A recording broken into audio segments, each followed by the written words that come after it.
Hello everyone, welcome to Civil Staff Teaching Exam and welcome to the CSIR Net Life Sciences के part 3 में जहां पर हम discuss कर रहे हैं आपके प्रीवियस ईयर क्वेश्चंस। जैसा कि आप सब जानते हैं कि प्रीवियस ईयर क्वेश्चंस हम किस लिए आपके रिवाइज करते हैं, किस तरीके से हम उनको करते हैं, just to analyze the question paper and to know about the level of the exam। तो जिस तरीके से जब हम किसी भी एग्जाम के लिए प्रिपेयर करते हैं तो फर्स्ट ऑफ ऑल हमारा जो पहला काम होता है दैट इज दी सिलेबस, और दूसरा काम जो होता है इसके अंदर जो दूसरा स्टेप है टू अचीव योर गोल और एम, उसमें क्या है आपका, that is the previous year questions. तो जब भी आप किसी क्वेश्चन पेपर को क्रैक करना चाहते हैं या आप चाहते हैं कि वो आपको एग्जाम क्वालिफाई हो जाए, तो सबसे पहला काम जो आपको करना है दैट इज योर सिलेबस। सबसे पहले हम उसके सिलेबस को देखते हैं, उसके बाद हम मूव करते हैं प्रीवियस ईयर क्वेश्चन पे।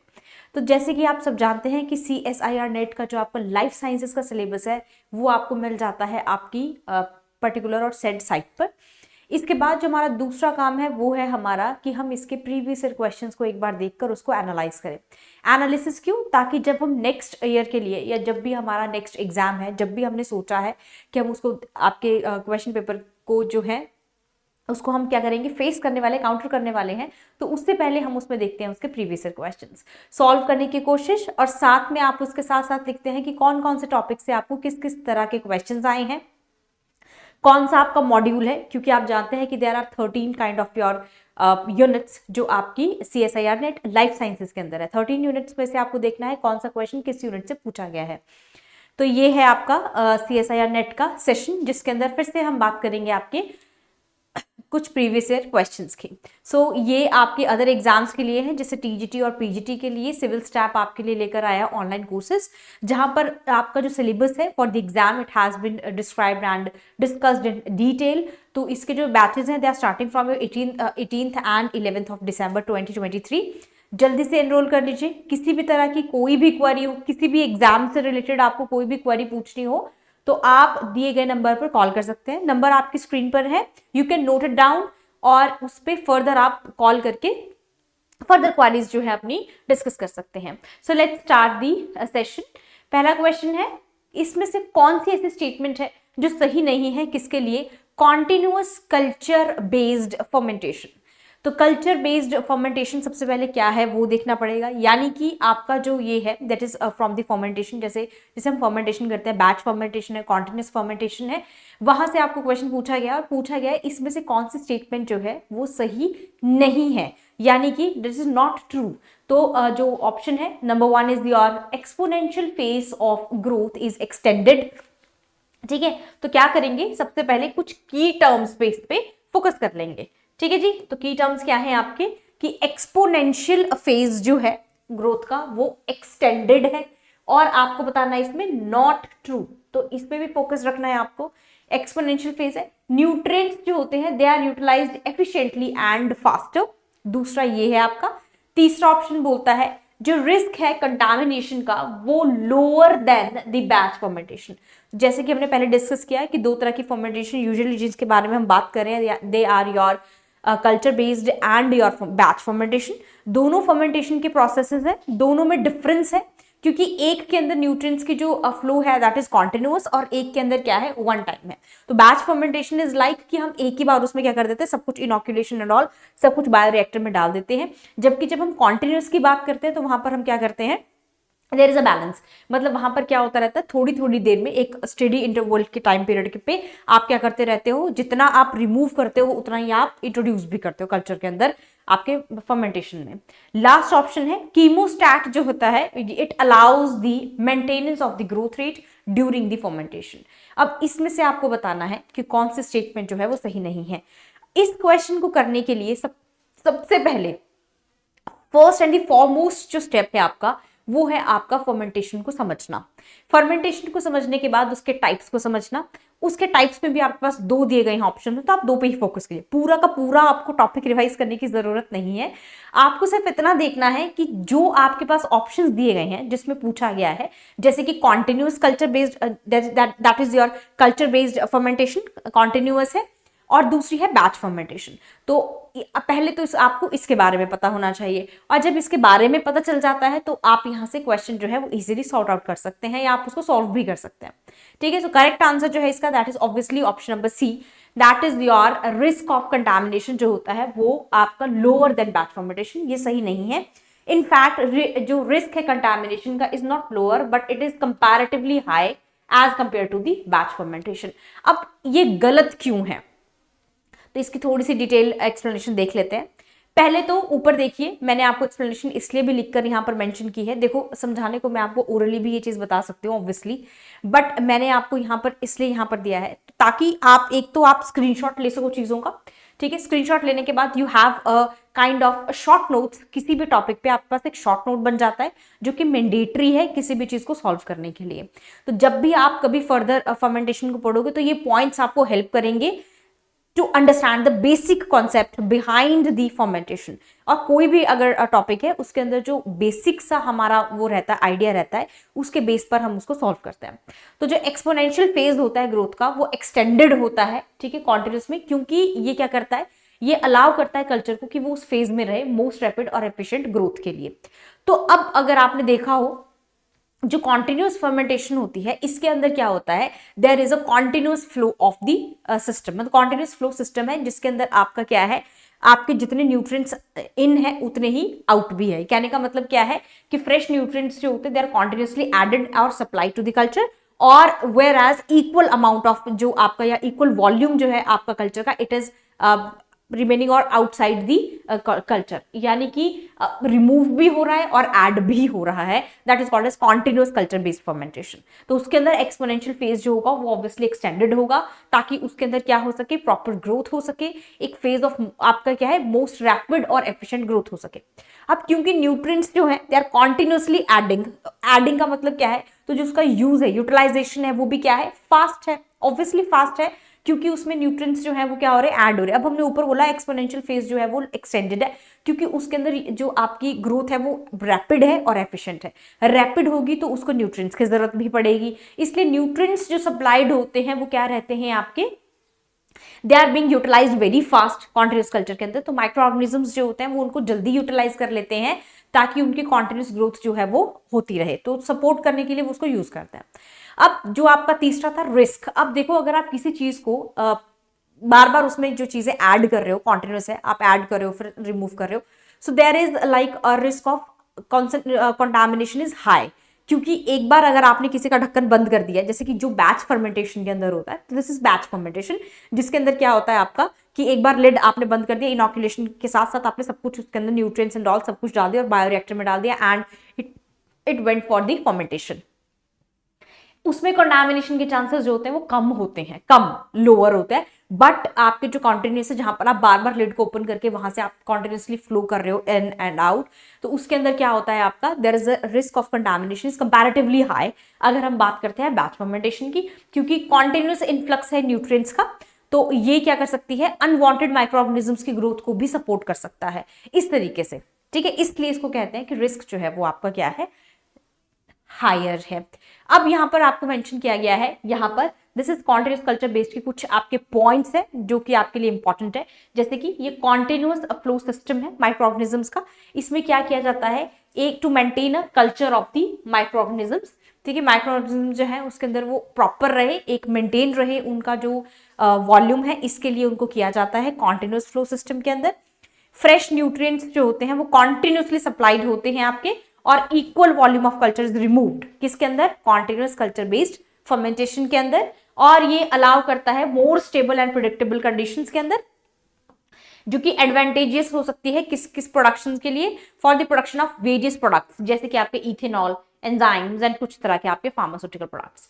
सो this is the picture of your continuous culture definition, और you can say that your fermentation, यहां से आप देख सकते हो कि फर्मेंटेशन जो है कॉन्टिन्यूस कल्चर की वो किस तरीके से होती है। So this is like an example, और this is like an picture, आपका इमेज क्लैरिफिकेशन कहते हैं इसको, जिससे आपको by looking at the picture you can easily think about और you can easily imagine how it looks like and how it works like. So this is your continuous culture definition, जहां पर आपका bioreactor है और culture जो है आपका this is called as inoculation, वो आपका ऐड किया गया है. बायोरिएक्टर है, पूरा सिस्टम है, कॉन्टिन्यूस इनपुट हो रहा है एंड कॉन्टिन्यूस रिमूवल हो रहा है वेस्ट का.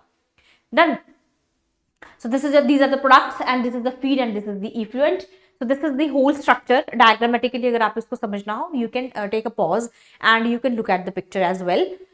ठीक है जी. So this is your bioreactor setup. So हमने, जैसे कि मैंने लास्ट टाइम आपसे कहा था कि कुछ चीज़ों में अगर मुझे लगेगा कि और ज़्यादा आपको कॉन्सेप्ट एक्सप्लेन करने की ज़रूरत है, so I will try to do that as well. ठीक है. तो कई बार क्या होता है क्योंकि ये एग्जाम जो है वो आपका थोड़ा सा हटके है और थोड़ा सा इंपॉर्टेंट भी है एंड मैक्सिमम स्टूडेंट्स जो होते हैं वो इसके लिए अप्लाई भी करते हैं.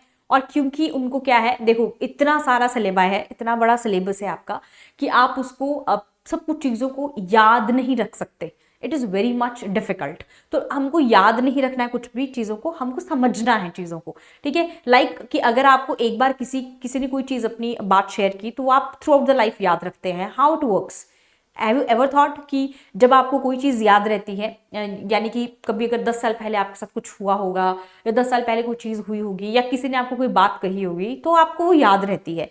कैसे याद रहती है? क्योंकि उसमें कोई याद नहीं किया था आपने, but it was due to the concentration. उस time your mind was very concentrated के साथ साथ आपने उस कंसेप्ट को समझा था कि वो कहना क्या था, वो याद रहता है. यही चीज़ हमको यहाँ पर करनी है. और हमें क्या करना है, चीज़ों को समझना है, रटना नहीं है, क्रामिंग नहीं करनी है, बिल्कुल भी नहीं. और ना ही हमको कोई चीज़ ऐसे कि हाँ इसमें होता है इसमें, it is not like that. It is like कि हाँ ठीक है, एक रिएक्टर है जिसके अंदर ये सारी चीज़ें होती हैं. अब रिएक्टर के अंदर बायोरिएक्टर सेटअप है, इनोक्यूलेशन भी होगा. ठीक है. स्टेडी स्टेट जो आपकी स्टेडी ऑपरेशन भी होगा. स्टेडी ऑपरेशन का मतलब क्या है कि फ्रेश मीडियम जो है इट इज बीइंग एडेड और equal amount of volume has been removed. उसके बाद कंट्रोल पैरामीटर्स होते हैं, कुछ की प्रोसेसिंग पैरामीटर्स होते हैं, जैसे टेम्परेचर हो गया आपका, ऑक्सीजन का लेवल हो गया, ठीक है, पीएच हो गया, न्यूट्रिएंट हो गया. ये सारी चीजें इसमें जो है की पैरामीटर्स है जो कि हमें ध्यान में रखना पड़ता है. ठीक है जी. उसके बाद लॉन्ग टर्म ऑपरेशंस हैं आपके. ठीक है. तो कॉन्टिन्यूस कल्चर जो है it could be maintained like you know. तो किससे मेंटेन्ड होगा आपका? एक्सटेंडेड पीरियड के लिए, suitable for the large scale production of the various biotechnological products. तो बायोटेक्नोलॉजी और माइक्रोबायोलॉजी में इनको यूज किया जाता है. बायोरिएक्टर्स को फार्मास्यूटिकल्स में यूज किया जाता है. फार्मास्यूटिकल प्रोडक्ट्स को डेवलप करने के लिए इनको यूज किया जाता है. So this is the picture जहां पर आपको ये सारी चीजें मेंशन है. इनोक्यूलेशन क्या होता है? इनोक्यूलेशन आपका एक स्मॉल बैच ऑफ ऑर्गेनिजम्स है that has been introduced into the bioreactor. तो ये सीड कल्चर बेसिकली स्टार्ट करता है फर्मेंटेशन प्रोसेस. यहाँ से आपका देखो एक बेसिक सा कॉन्सेप्ट जो है वो भी क्लियर होता है कि जो फर्मेंटेशन प्रोसेस होता है उसके अंदर जो फर्मेंटेशन है it has been started with और it is started with seed culture, जिसको हम इनोक्यूलेशन कहते हैं. तो जैसे आप दही जमाते हैं तो पूरे दूध का आपका पूरा अगर एक बर्तन है उसके अंदर आप 1 स्पून ऑफ कर्ड जो आप डाल रहे हो दैट इज इनोक्यूलम और इनोक्यूलेशन इज द प्रोसेस. ठीक है. एशियन इज अ प्रोसेस जिसके पीछे भी ATION लगा होता है, दैट इज अ प्रोसेस. यानी कि एक प्रोसेस है जिसके अंदर एक initially small amount of micro organisms has been introduced into the bioreactor. I hope कि आपको फर्स्ट क्वेश्चन जो था it is clear now. Next question, इसमें से कौन सी स्टेटमेंट जो है वो बिल्कुल करेक्ट है? Is correct. कोई भी वायरलेंस जीन जो है एग्रोबैक्टीरियम ट्यूमिफेसियंस का दे आर एक्सप्रेस्ड कॉन्टिन्यूसली. मतलब कि कोई भी जीन जो है वो एग्रोबैक्टीरियम ट्यूमिफेसियंस का वो एक्सप्रेस नहीं होता कॉन्स्टिट्यूटिवली नहीं होता, none of the virulence genes. ठीक है. तो अगर आपको क्लियर है तो फिर आपको पता चल जाएगा कौन सी स्टेटमेंट सही है और कौन सी गलत है. उसके बाद इंटीग्रेशन जो है tDNA की nuclear genome of the plant sales occurs only by homologous recombination. तो देखो पहला जो की पॉइंट है ऑप्शंस के अंदर, अगर if I am a learner, if I am a student and I am attempting this CSI net के एग्जाम, ठीक है, तो मैं क्या करूंगी, मैं पहले देखूंगी कि none of the virulence genes बोला गया है. तो क्या ये स्टेटमेंट सही है? क्या कोई भी वायरलेंस जीन जो है एक्सप्रेस नहीं होती है? पहला पॉइंट. दूसरा, क्या ये सिर्फ और सिर्फ होमोलोगस रिकॉम्बिनेशन से ही इंटीग्रेशन होती है? या तीसरा ऑप्शन है host plant genes do not play any role in the agrobacterium mediated transfer of tDNA into the plants. Host की बात हो रही है यहाँ पर. और लास्ट है ओपाइन्स जो होते हैं they are the source of nitrogen for agrobacterium cells. तो ये है मेरे पास कुछ की पॉइंट्स. इन की पॉइंट्स के बाद I look forward towards the correct answer. So क्योंकि नन ऑफ द वायरलेंस नहीं है, कुछ वायरलेंस जीन्स हैं जो एक्सप्रेस होती है, तो पहली स्टेटमेंट गलत हो जाती है. दूसरी, इंटीग्रेशन tDNA की होमोलोगस नहीं हेटेरोलोगस है, तो ये भी गलत हो जाती है. तीसरा is like do not play, तो ये भी गलत है. ठीक है. Next is your opines are a source of nitrogen. Yes, this is the correct one. Opines are the source of carbon and nitrogen for the agrobacterium cell. So correct answer is your option number D. So आपके जो virulence ए और virulence जी genes जो है वो express होती है. तो मैंने आपको जीन्स भी लिख दी है. जो है that is virulence A and G genes जो है they are expressed constitutively. Plant cell nucleus के अंदर क्या होता है, सिंगल स्ट्रैंडेड जो आपका ट्रांसफर डीएनए है, सॉरी जो आपका सिंगल स्ट्रैंडेड टी डीएनए है यहाँ पर नेक्स्ट इसके अंदर. सो it is converted into the double stranded और फिर वो इंटीग्रेट होती है प्लांट जीनोम के अंदर. इंटीग्रेशन नॉन होमोलोगस रिकॉम्बिनेशन के थ्रू होती है. तो होमोलोगस नहीं होती, हेटेरो यानी कि नॉन होमोलोगस है. ठीक है, ये हो गया आपका. फिर ओपाइन्स जो है वो क्या है आपके, बहुत तरह के होते हैं ओपाइन्स, जैसे कि नोपालिन, ऑक्टोपाइन और एग्रोपाइन. ये ओपाइन्स जो है ये क्या है आपके, they are the condensation products है किसके, अमाइनो एसिड के हैं या फिर आपके कीटो एसिड के हैं या फिर अमाइनो एसिड या फिर शुगर के. Amino acid keto, amino acid sugar. जो ओपाइन्स होते हैं वो आपके कार्बन और नाइट्रोजन सोर्स है and are catabolised by the agrobacterium. So the option number D is correct. Additional information के लिए ओपाइन्स जो होते हैं दे आर कंपाउंड जो कि synthesised by the plant cells obviously, transformed by your agrobacterium tumefaciens की. जो प्रेजेंस होती है यूनिक है ट्रांसफॉर्म्ड प्लांट सेल्स के लिए और न्यूट्रिएंट सोर्स का वो आपका एक मेन मेथड रहती है प्लांट्स के अंदर. Next question, a tree species has leaves, ठीक है, that contains an allelochemical compound that leaches into the soil, ठीक है, and prevents the growth of its own seedlings. बहुत क्लियर है, ट्री स्पीशीज है जिसके लीव्स जो हैं इनके पास एनिलोकेमिकल कंपाउंड्स हैं. अब वो सॉइल को लीच करता है और प्रिवेंट करता है अपनी ही प्लांट के सीडलिंग्स को होने से. अब किस तरह का डिस्पर्जन पैटर्न जो है, it is likely to serve as result of this process in the adult population of this species. तो एडल्ट पॉपुलेशन के अंदर इस तरह का जब हमारे पास पैटर्न आता है जहां पर there is a prevention of the growth of own seedlings, तो this is called as your uniform pattern. ठीक है जी. So this is again the explanation. Uniform dispersion जो है it basically it is characterised by the organisms जो कि basically territorial होते हैं नेचर के अंदर. ठीक है जी. तो यार apart from the defence mechanism के लिए तो यूनिफॉर्म डिस्ट्रीब्यूशन जो है आपकी वो आपकी लाइनअप होती है इवन रोज के अंदर, similar to the trees planted in neat and even rows के अंदर. तो मैक्सिमम जो इसका एग्जाम्पल है that is your salvia leucophyllum. तो साल्विया इज एन एग्जाम्पल जहां पर आपका ये मैथड यूनिफॉर्म मैथड जो है it has been followed up. अब ये जो केमिकल है, ठीक है, ये क्या करता है, ये इनहिबिट करता है आपको किसको, जो केमिकल इनहिबिशन है वो क्रिएट करती है कैसा एनवायरनमेंट जहां पर सीडलिंग जो होगी वो एस्टेब्लिश नहीं होगी किसी भी एडल्ट ट्री के आसपास या सेम ट्री के आसपास, क्योंकि केमिकल्स जो आपके वहां पर होते हैं केमिकल की लीचिंग होती है इनटू दी सॉइल. और इसके साथ साथ क्या है, एडल्ट ट्रीज जो है अब उसमें क्या आ जाएगा, स्पेस आ जाएगा थ्रू आउट द हैबिटेट, और इसको हम कहते हैं किसका रिजल्ट है आपका, सेल्फ थिनिंग प्रोसेसेस का. तो that is leading to the even more distribution of the your uniform spacing among them, right. So this is your uniform जहां पर आपको ये बताया गया है कि जो लीचिंग प्रोसेस है या जब वो लीचिंग हो रही है सॉइल के अंदर तो सीडलिंग प्रिवेंटर, इसमें कई सारे मेथड्स होते हैं. ठीक है जी. Next question, Which one of the following statement is true? अब ये जो स्टेटमेंट है ना, वैसे तो इसमें से बताना है आपको सही कौन सी है. ये कॉन्सेप्चुअल भी है, ठीक है, और आप ये कह सकते हो कि इट इज लाइक, ठीक है, बड़ी बेसिक सी भी है, बेसिक सा क्वेश्चन भी है, क्योंकि जब हम डीएनए का स्ट्रक्चर करते हैं, जेनेटिक्स करते हैं, वहां पर हम ये चीजें सबसे पहले हम पढ़ते हैं कि कितनी तरह के डीएनए है, कितनी तरह के स्ट्रक्चर्स हैं, वो सब कुछ हम यहाँ पर पढ़ते हैं. सो पहला ऑप्शन है ए, बी एंड जेड जो डीएनए है, हेलिसेस है, they are left handed, all are left handed. दूसरा है ए और बी डीएनए जो है वो राइट हैंडेड है, जबकि जो डीएनए है वो लेफ्ट हैंडेड है. Z DNA is left handed. A and Z helices are left, जबकि बी जो है वो राइट हैंडेड है. A B helices are left और जबकि जो Z DNA it is your right handed. So it is like A B Z DNA, जिसके बारे में आपको बताना है. This is like your introductory part. तो ये थोड़ा सा इजी क्वेश्चन है. If I compare it with some other questions, so this question is supposed to be the easier one. easy है क्योंकि conceptual based है, obviously हर question conceptual based है exam के अंदर, ऐसा नहीं है. but the thing is कि ये आपने कहीं ना कहीं 11th 12th में भी किया होता है, ठीक है, फिर आप ग्रेजुएशन में जाते हो वहां भी आप ये चीजें करते हो, उसके बाद मास्टर्स पे तो obviously it has the high level, but still आप ये चीजें जो होते हैं आप ग्रेजुएशन में भी इन चीजों को नॉर्मली पढ़ते हैं. कि ए बी और जो आपका जेड डीएनए है कैसा है, तो डीएनए के स्ट्रक्चर में हम इसको करते हैं usually. So the correct answer of this question is B, that is A और बी जो डीएनए होते हैं they are right handed and wherever जो जेड है आपका, वेयर एज जो जेड डीएनए है it is your left handed. So this is the picture, I hope it is visible to all of you. So this is the picture A, B, C, D and Z DNA. देखो A और B जो है they are your right helix और ये आपका left helix है. So this is your left-handed and all are your right helix structures or right-handed helical structures. So this was the basic and it is self-explanatory as well क्योंकि ये हमने कहाँ किया होता है, कहीं ना कहीं we have done it into the school, graduation, ठीक है। तो ये डीएनए का बेस है। ऑब्वियसली जब आप डीएनए स्टार्ट करते हैं तो आप यहीं से स्टार्ट करते हैं। नेक्स्ट क्वेश्चन, इंट्रॉन्स जो होते हैं आपके यूकैरियोटिक जीन्स के अंदर दे आर फाउंडेड। इंट्रॉन्स कहां पर होते हैं आपके, बेसिकली ये पूर्व बोला गया है। तो इंट्रॉन्स जो है यूकैरियोटिक के लिए वो कहां पर आपको मिलते हैं, ribosomal RNA, messenger RNA, encoding genes पर, टीआरएनए में नहीं, मैसेंजर और टीआरएनए में लेकिन आरएनए में नहीं, मैसेंजर में पर कोई टीआरएनए और आरएनए में नहीं, आरएनए टीआरएनए एमआरएनए सबके अंदर।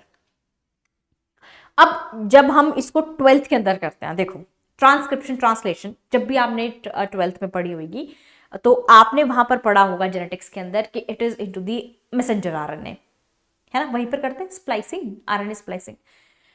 तो वहां पर मैसेंजर आरएनए की जब आप स्प्लाइसिंग करते हैं वहां पर आप इसको देखते हैं कि वहां पर क्या है, मैसेंजर आरएनए है, ठीक है। तो उस हिसाब से जो मेरा आंसर बनता है that is option number C, ठीक है, कि मैसेंजर आरएनए में होता है लेकिन टीआरएनए और आरएनए में नहीं होता। लेकिन जब आप इसी कंटेक्स्ट को मास्टर्स में पढ़ते हैं तो you got to know about that कि option number D is the correct one. Ribosomal transfer and messenger RNA तीनों के तीनों एनकोडिंग जीन्स में आपके इंट्रोन्स कहीं ना कहीं पर होते हैं। अब बेसिकली जो इंट्रोन्स होते हैं ना they are like your junk genes या जंक आप सीक्वेंसेस कह सकते हैं। ये क्या करते हैं आपके गिब्रिश या जिब्रिश या गिब्रिश, जैसे मान लीजिए कि इंट्रोन्स फॉर एग्जांपल +2 का कॉन्सेप्ट ले लेते हैं, 12th में हमने ये पढ़ा है। जब भी हम मैसेंजर आरएनए की स्प्लाइसिंग करते हैं वहां पर हम इंट्रोन्स को रिमूव कर देते हैं और exons, both are nucleotide sequences. First of all ये न्यूक्लियोटाइड सीक्वेंसेस है, ठीक है, प्रोटीन के लिए एनकोड करते हैं, पहली बात। दूसरी चीज क्या है आपका, अब ये जो इंट्रोन्स है इनको रिमूव कर दिया जाता है और एक्सोन्स को जोड़ दिया जाता है। व्हाई? क्योंकि इंट्रोन्स जो होते हैं इनके पास कोई प्रोटीन कोडिंग नहीं होती है। अगर आप इनको जोड़ दोगे तो there will be gibberish kind of amino acid और जो आरएनए होगा वो मैच्योर बनाने के लिए introns has been removed whereas exons has been joined up. So this is your intron types. So this is your context की intron type जो है, कौन कौन से इंट्रोन्स कहाँ कहाँ पर मिलते हैं, messenger RNA, ribosomal RNA, transfer RNA और बहुत सारे आरएनए के अंदर आपको ये चीजें मिलती हैं। सो हेंस प्रूव्ड कि जो आपके इंट्रोन्स हैं they are not only present into the messenger RNA but they are also present into the ribosomal RNA and the transfer RNA. They are pre, ठीक है, प्री टीआरएनए और pre rRNA है, ठीक है। तो ये कॉन्सेप्ट हम करते हैं जब हम ट्रांसक्रिप्शन और ट्रांसलेशन करेंगे, वहां पर हम ये चीजें मेंशन करते हैं कि कौन सी चीज कहां पर है, कौन सा इंट्रोन है, कौन से एक्सोन्स है, कहां कहां पर आपको ये चीजें मिलेंगी। So this is the correct answer, that is option number D, ठीक है। तो इंट्रोन्स जो है they have been removed. Next question, which one of the following does not characterize the aging? does not characterize aging। अब aging क्या है, देखो basically क्या होता है एजिंग, क्या कहते हो आप एजिंग को, जिसमें एजिंग इज स्टेज या एक प्रोसेस है जिसके अंदर क्या होता है कि हमारी बॉडी के अंदर जो मेटाबॉलिज्म है इट इज स्लो। अब ये वर्टिब्रेट्स और इनवर्टिब्रेट्स दोनों के अंदर ऑब्वियसली एजिंग होगा, ठीक है। तो अब ये एजिंग प्रोसेस जो है it is done by some kind of your factors, जैसे कि आईजीएफ फैक्टर है, इंसुलिन लाइक ग्रोथ फैक्टर, जिसकी यहाँ पर बात की गई है, ठीक है। तो यहाँ पर पूछा गया है कि which one of the following does not characterise the ageing, इसमें से कौन सा जो है वो एजिंग का कैरेक्टर नहीं है। सबसे पहला ऑप्शन है एन इंसुलिन या IGF-1। IGF-1 is insulin like growth factor, signalling system plays an important role in controlling life span, पहला ऑप्शन। दूसरा, life span increases due to resistance to oxidative stresses, ठीक है। अब नहीं है मतलब कि कैरेक्टर इसमें से एजिंग में नहीं आता है character. Option C is shortening of telomeres, और डी है female mice with mutation in the IGF-1 and IGF-2 shows reduced life span. Reduced, मैंने आपसे कहा था कि ये वर्टिब्रेट्स और इनवर्टिब्रेट्स दोनों के अंदर होता है, ठीक है जी। तो अभी जो आपका यहाँ पर ऑप्शंस हैं वो आपको बहुत ध्यान से देखने हैं और आपको बताना है कि इसमें से कौन सा कैरेक्टर नहीं है। उससे पहले आपको IGF-1 के बारे में भी पता होना चाहिए। So it's like insulin like growth factor है जो आपका बेसिकली बच्चों में होना चाहिए ताकि वहां पर क्या हो सके, ग्रोथ और डेवलपमेंट हो सके। पर एडल्ट्स के अंदर इट्स एनाबॉलिक प्रोसेस, और वहां पर क्या होता है आपका कि मेटाबॉलिज्म स्लो हो जाती है हमारी बॉडी की। अगर मैं एक शब्द में कहूँ तो मेटाबॉलिज्म भी स्लो हो जाती है एजिंग में। सो दिस इज, ये जो IGF-1 फैक्टर है ये कहां पर आपको मिलेगा, IGF-1 सिग्नलिंग सिस्टम। बट सबसे पहले देख लेते हैं इस ऑप्शन का जो आपका करेक्ट ऑप्शन है, that is your option number D. Female mice जो है इट रिड्यूस्ड नहीं but it has the prolonged life span. तो जब आप इसको म्यूटेशन करते हैं तो it is not a reduced but it is a kind of prolongs the life, significantly कम नहीं करता है लाइफ स्पैन को म्यूटेशन से, बट ये बढ़ा देता है। इसलिए अब हमें कैसे पता होगा रिड्यूस या करता है या बढ़ाता है, तो ये इसके लिए आपको पहले IGF-1 जो है वो पता होना चाहिए। IGF-1 और जो एज रिलेटेड डिजीजेस है उसमें क्या है, ये इंपॉर्टेंट रोल प्ले करता है आपका age related diseases including cancer, dementia, ठीक है, कार्डियोवास्कुलर डिजीज, मेटाबॉलिक डिजीजेस में IG-1 जो है रिस्पॉन्सिबल है। फिर लाइफ स्पैन की बात करें तो एनिमल मॉडल्स के अंदर डाउन रेगुलेशन जो होती है ग्रोथ हार्मोन या IGF-1 की insulin system significantly increases the life span. So ये बेसिकली कंटेक्स्ट, ये आपका टेक्स्ट है, ठीक है, जो हम पढ़ते हैं यूजुअली अपने सब्जेक्ट में, तो यही से आपको बताया गया है कि increases the life span but not reduces the life span. और इसी पे जो है हमारा MCQ इस बार का पूछा गया था, तो ये क्वेश्चन हमसे पूछा गया था। IGF-1 और रेजिस्टेंस जो है ऑक्सीडेटिव के लिए, they basically regulates the life span and resistance to the oxidative stresses, hence that option was also the correct one. अब ग्रोथ हार्मोन की बात करें तो IGF-1 जो है ये एक ऐसा हार्मोन है जो मैनेज करता है आपके ग्रोथ हार्मोन के फैक्टर को बॉडी के अंदर। तो IGF-1 जो 1 है ये एक साथ काम करते हैं to promote the tissue and the bone growth. तो मैंने आपसे पहले कहा था IGF-1 जो है इंसुलिन लाइक ग्रोथ फैक्टर, ये आपका क्या है कि it where it is found, तो आपको ये भी देखना है। तो ये जो IGF-1 है बेसिकली मेजर फैक्टर है ताकि कंट्रोल कर सके एजिंग को। IGF-1 कंट्रोल करता है और लाइफ स्पैन किसके अंदर, इनवर्टिब्रेट्स के अंदर, वर्टिब्रेट्स के अंदर भी है। तो IGF-1 का एंटी एजिंग इफेक्ट भी है। कैसे, कैसे करेगा वो एंटी एजिंग, मतलब आप लाइफ स्पैन को, एंटी एजिंग का मतलब क्या है, लाइफ स्पैन को बढ़ा देगा। कैसे बढ़ाएगा, सेल सेनेसेंस को कम कर देगा, और क्या करेगा, अब DNA के टेलोमरेज को शॉर्ट कर देगा, और क्या करेगा, आपका एक्टिवेट कर देगा आपके कुछ ऑक्सीडेजेस को, और या फिर आप ये कह सकते हो कि माइटोकॉन्ड्रिया के अंदर जो आपका DNA डैमेज होता है उसको भी कम कर देगा। तो यही इंपॉर्टेंट है, माइटोकॉन्ड्रिया इंपॉर्टेंट है, वहां पे सेल रेस्पिरेशन ये सब कुछ होता है, मेटाबॉलिज्म होती है, सेल की मेटाबॉलिज्म है, उसको भी क्या कर देगा, इंक्रीज कर देगा। इस तरीके से क्या करेगा वो एंटी एजिंग में इफेक्ट करता है। तो जो ग्रोथ हार्मोन है ये पाथवे जो है की डिटर्मिनेंट है किसके लिए, एजिंग और लॉन्जिटिविटी के लिए। तो एनिमल के अंदर भी है, ठीक है, जैसे कि बहुत सारे आते हैं आपके एनिमल्स, जैसे कि आपके फ्लाइज हैं, नीमाटोड्स हैं और माइस है, ठीक है। और अगर इस नेटवर्क में डिस्ट्रप्शन हो जाए तो is associated with extended life span, इनके बीच में अगर होगा तो there will be an extended life. तो द क्रक्स है ये आपका, disruption of this network constantly और कंसिस्टेंटली किससे एसोसिएटेड है आपका, एक्सटेंडेड लाइफ स्पैन से, नॉट रिड्यूस्ड लाइफ स्पैन, ठीक है। फर्दर अगर हम इसको देखते हैं तो IGF-1 जो है वो एक एनाबॉलिक हार्मोन है।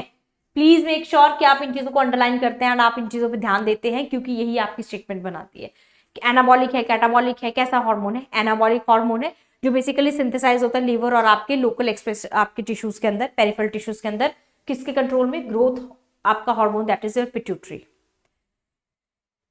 नॉर्मल ग्रोथ के लिए एसेंशियल है, जैसे कि मैं आपसे पहले ही इस चीज में बात कर चुकी हूं। एजिंग के टाइम पीरियड पर ग्रेजुअल डिक्लाइन और ऑल्टरेशन होती है आपकी GH यानी ग्रोथ हार्मोन सिक्रीशन में और इसके प्रोडक्शन में, तो इसको हम कहते हैं सोमैटोपॉज, जो कंट्रीब्यूट करती है आपकी relative deficiency into the elderly people. Next question, ये थोड़ा सा सिंपल भी है, ठीक है, और डायरेक्ट क्वेश्चन है। Based on the reported estimates on the biodiversity in India, select the correct options that represent the decreasing order of the total number of species reported in these taxas। तो आपको number of species जो है आपको बतानी है decreasing order में, not increasing but into the decreasing order. So इसका जो ऑप्शन देखो, ये बायोडाइवर्सिटी की रिपोर्ट है आपकी, जिसके बेस पर बताया जाता है। The correct option is your option number B, that is insect, angiosperms, algae, fishes, birds and mammals. So this is the decreasing order, and I think this is the direct question. मुझे नहीं लगता इसमें कुछ, this is self explanatory क्योंकि it is based on the report. ठीक है, next question, eukaryotic jeans के अंदर, यूकैरियोटिक जीन्स देखो जो आपके डीएनए है उसके अंदर जब हम फर्दर देखते हैं ना यूकैरियोटिक और आपके प्रोकैरियोटिक, तो हमने बहुत आप बेसिक लेवल पे भी देखोगे तो सबसे पहला जो हम बायोलॉजी में करते हैं वो हम करते हैं प्रोकैरियोटिक और यूकैरियोटिक के बीच में डिफरेंस। अब इनके बीच में जब डिफरेंस करते हैं तो जब हम फर्दर आगे मूव करते हैं तो ये आप नहीं भूलते हैं कि जो ट्रांसक्रिप्शन ट्रांसलेशन कोई भी आगे प्रोसेस होगा वो यूकैरियोटिक और प्रोकैरियोटिक जीन्स सॉरी आपके ऑर्गेनिजम्स के अंदर अलग होगा। प्रोकैरियोटिक के अंदर जो जीन्स होंगे उनको प्रोकैरियोटिक बोलेंगे, यूकैरियोट के अंदर जो जीन्स होंगे ऑर्गेनिजम्स के अंदर उनको हम यूकैरियोटिक जीन्स बोलेंगे। क्वेश्चन आपको पूछा गया है यूकैरियोटिक जीन्स से, और यूकैरियोटिक जीन के अंदर जो डीएनए सीक्वेंसेस होते हैं वो डिफाइन करते हैं जीन प्रोमोटर्स दैट अकर। ठीक है, तो ये कहां से, ट्रांसक्रिप्शन से आपको क्वेश्चन पूछा गया है। only in the regions upstream of the transcription start site promoter, only in the region that represents the transcribed parts, देखो upstream है transcribed है, only in the regions downstream upstream downstream transcribed, या फिर option number D के अंदर या तो upstream start site के ऊपर या फिर within the transcribed regions of the gene. तो फर्दर ट्रांसक्राइब्ड और या फिर सॉरी ऑलरेडी ट्रांसक्राइब्ड या फिर upstream of the transcription start site, कहां पर आपके जो जीन प्रोमोटर्स जो हैं आपके एसोसिएटेड है, डीएनए सीक्वेंसेस जो डिफाइन करते हैं आपके जीन प्रोमोटर्स को, वो कहां कहां होते हैं, अपस्ट्रीम में, डाउनस्ट्रीम में या फिर ट्रांसक्राइब पार्ट में भी हो सकते हैं। कंटेक्स्ट है eukaryotic genes, so the option is your option number D कि वो अपस्ट्रीम में भी होते हैं और ट्रांसक्राइब्ड रीजन्स के अंदर भी होते हैं। ठीक है, so this explanation is again for you all of you.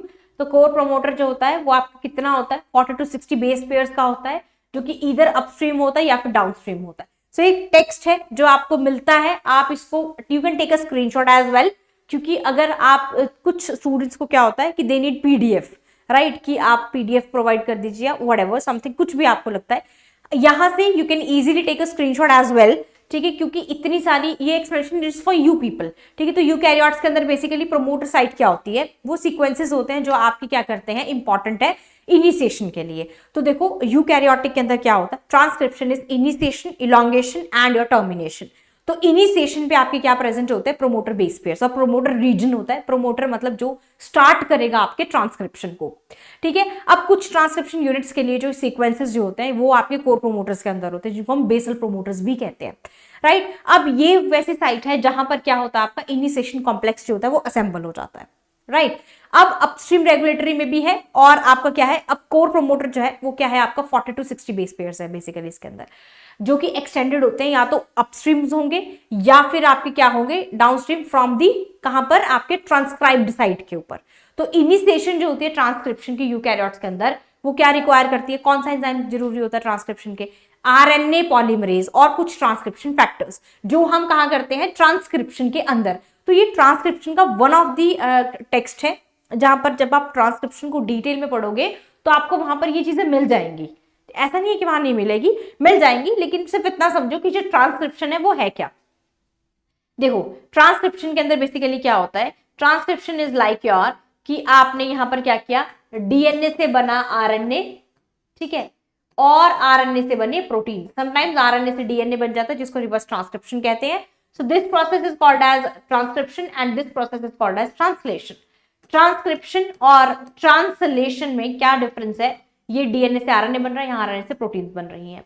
Whole process is called as central dogma, और ट्रांसक्रिप्शन प्रोकैरियोटिक और यूकैरियोटिक सेल्स के बीच में ज्यादा होती है, ऑब्वियसली अलग, सॉरी ज्यादा नहीं, अलग अलग होती है। और यहाँ ट्रांसलेशन भी आपकी प्रोकैरियोटिक यूकैरियोटिक में अलग होगी। तो ये इन डिटेल जाता है, इनके अंदर जीन्स जाते हैं, इनके अंदर आपके जितने बेस पेयर्स होते हैं वो भी आपको देखने पड़ते हैं। ठीक है, so next question is which one of the following options given below is not desirable when setting up nature reserves in the tropics. तो ये बड़ा जेन्युइन और एनवायरमेंट का क्वेश्चन है, एनवायरमेंटल माइक्रोबायोलॉजी का क्वेश्चन है आपका। आपको बोला गया है कि ट्रॉपिक्स के अंदर अगर आपको नेचर रिजर्व्स को ओपन करना हो या सेटअप करना हो तो इसमें से कौन सा ऑप्शन जो है वो डिजायरेबल नहीं है, चलेगा। मतलब पहला, रिजर्व्स जो लिंक्ड होते हैं एक दूसरे से by the corridors, reserves that are surrounded by buffer zone of same ecosystem, या high edge to area ratio of the reserve और सर्कुलर शेप्ड रिजर्व। कौन सा ऑप्शन जो है वो डिजायरेबल नहीं है, इज नॉट डिजायरेबल, नहीं भी होगा तो चलेगा, नहीं होगा मतलब चाहिए नहीं हमें वो चीज, जब हम नेचर रिजर्व को सेट कर रहे हैं कहां पर, ट्रॉपिक्स के अंदर।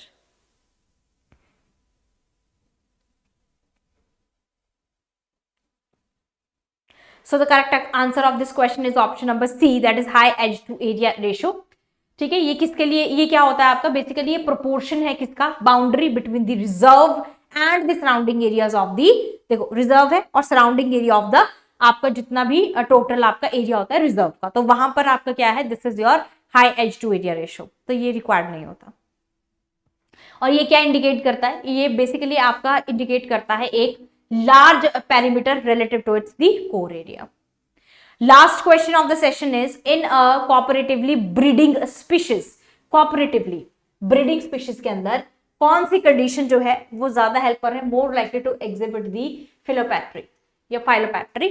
So अगर एक adult survivorship higher है for the group members than for the solitary individuals, या फिर आपका when resources are abundant and widely distributed, when the chance of acquiring territory is higher, if the possibility of acquiring mates is higher outside the group, तो इसमें से कौन सा जो condition जो है वो ज्यादा हेल्प करेगी and more likely to exhibit the philopatry या फाइलोपैट्री, जिसे भी आप इसका प्रोनाउंस करते हैं।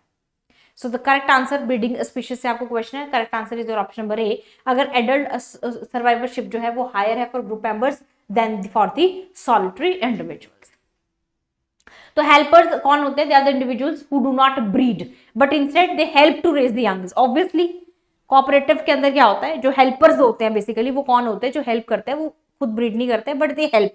अब जब वो हेल्प करेंगे तो यंग वंस की जो है देयर पेरेंट्स और अदर रिलेटिव्स में उन क्या करते हैं, आपके हेल्प करते हैं एक तरह से। तो हेल्पर्स जो होते हैं वो may do this for a variety of reason, जैसे कि increase survival rates, increased access to mates और इंक्रीज्ड जेनेटिक फिटनेस। तो रीजन जो है वो कुछ भी हो सकता है उसका, तो बहुत सारे फैक्टर्स हैं जिसकी वजह से वहां पर क्या होता है आपका, there are so many kind of your helpers जो है वो कई तरीके से हेल्प कर सकते हैं।